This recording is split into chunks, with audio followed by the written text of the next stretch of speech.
বলে বলা হয় নিতান্ত, মন্দ ভাগ্যকে আদায়, কাঁচকলায় বোঝায় তিক্ত সম্পর্ক বা শত্রুতা।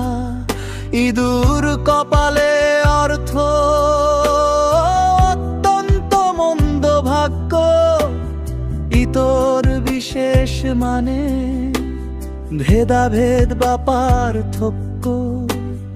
উত্তম মাধ্যম বলতে প্রহার বা মারধর বোঝায়, পূরণ চণ্ডী হলো অমিতব্যয়ী মানুষ।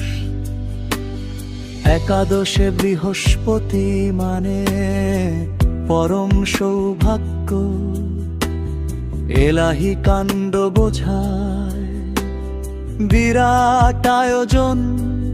কলুর বলদ বলা হয় একটানা খাটুনি খাটে, এমন কাউকে কই মাছের প্রাণ মানে, যা সহজে মরে না। কেউ কেটা হলো সামান্য, কিন্তু একেবারে নগণ্য নয় এমন ব্যক্তি। গুরি সেনের টাকা মানে বেহিসেবি অর্থ, গোফ খেজুরে বলা হয় নিতান্ত অলস মানুষকে। গোবর গণেশ মানে নিরেট মূর্খ, চাঁদের হাট বোঝা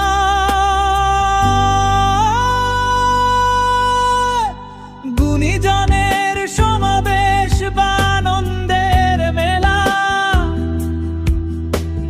চোখের বালি হলো চক্ষুশূল বা অপ্রিয় ভক্তি। চুনোপুটি মানে সামান্য ব্যক্তি, তাসের ঘর বোঝায় ক্ষণস্থায়ী বস্তু